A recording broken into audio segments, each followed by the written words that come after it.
quarterback for 2026 comes from Deshaun, Shador, or Dylan Gabriel.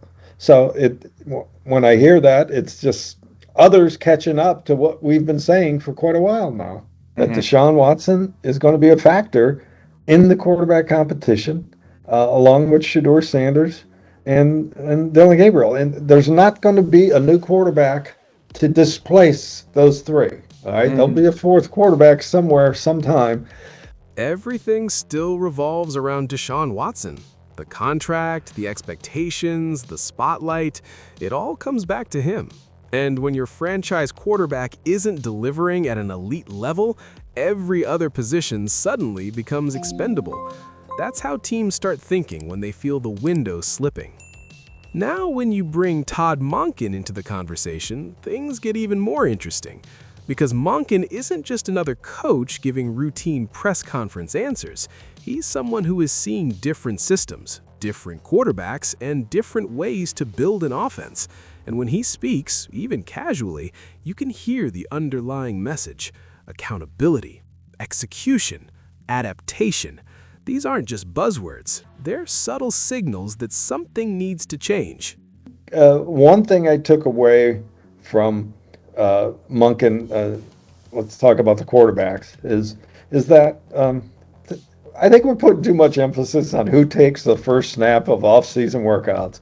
I mean, it's who's going to take the first snap of the season that matters, and there's a long way to go for that. Someone's going to go first when they finally take the field in OTAs in about 5 weeks. And that doesn't mean that that's etched in stone as the starting quarterback. And I think Todd Monken made that pretty clear, that there's a long way to go before he settles on a starter. This is where it gets dangerous, because when a coach starts emphasizing execution this heavily, it usually means one thing: they don't trust what they're seeing consistently on the field. And if that's the case, then the Browns aren't just tweaking their offense, they're questioning it. From play calling to personnel decisions, everything is under the microscope. And that's exactly when trade rumors start gaining traction, because teams begin exploring options they wouldn't normally consider. Let's talk about the rumor itself, because this is where things start getting real.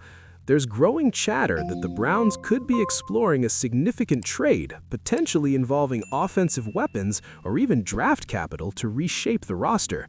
And while nothing is confirmed, the logic behind it makes sense. This team has invested heavily on defense, built a solid foundation on that side of the ball, but offensively, it's been inconsistent at best. And in today's NFL, that's not enough.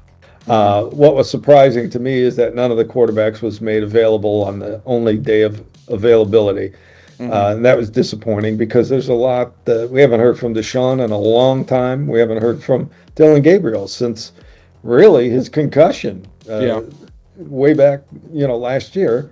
And Shador's been seen and heard from a little bit, but we'll catch up to him maybe the next availability. Here's the part nobody is talking about. The Browns might be realizing that they built this team slightly out of sync. The defense is ready to compete right now. The offense, still trying to figure itself out. And when those timelines don't match, you either wait and risk wasting your defensive prime, or you make aggressive moves to fix the imbalance. That's where trades come in. That's where bold decisions happen. This is where young players usually make a mistake. They assume opportunity will always be there. But in the NFL, windows close fast. And for players on the Browns roster, especially younger ones, this is the moment where they either prove they belong or become part of a trade package. Because when a team is under pressure, development takes a back seat to results. That's just the reality of this league. So I think that's what Monken was trying to say, is it's not important for the individual, all right, to be there. It's important for the team to have all the individuals there they can. Now let's connect this to the bigger NFL picture, because Cleveland isn't operating in a vacuum. Look at teams like the Kansas City Chiefs, who continue to evolve their offense around Patrick Mahomes, or the Baltimore Ravens, who have built a dynamic system around Lamar Jackson. These teams aren't guessing. They have identity, they have clarity, and that's exactly what the Browns are still searching for.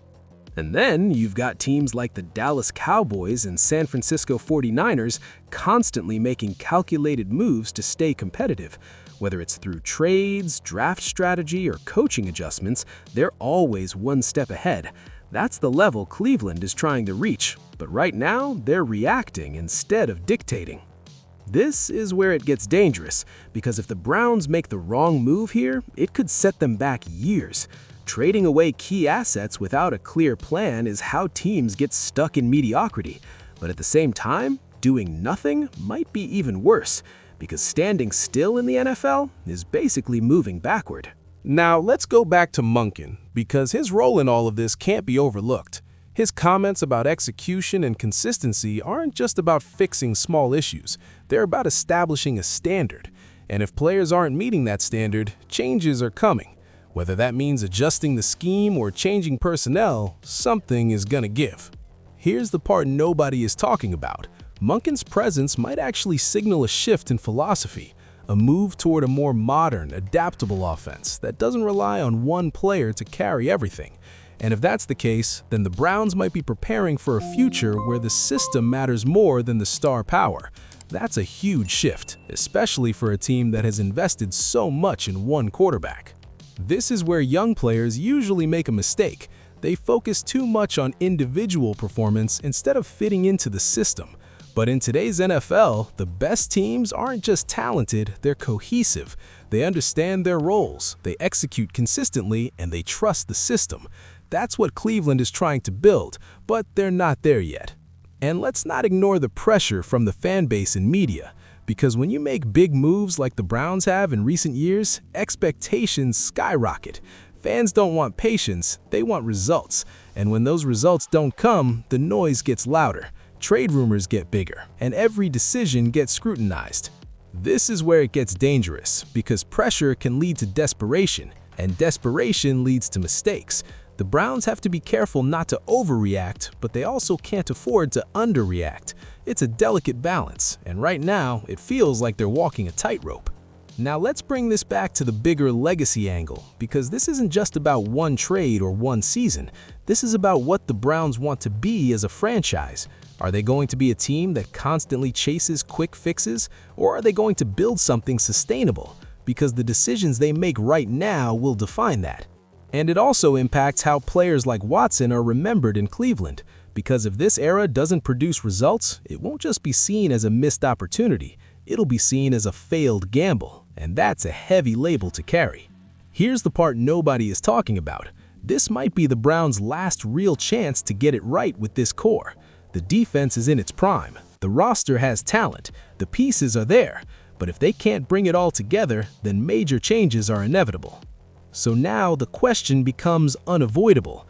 Do the Browns make a bold move and reshape their offense, risking short-term chaos for long-term clarity, or do they stay the course and hope things finally click?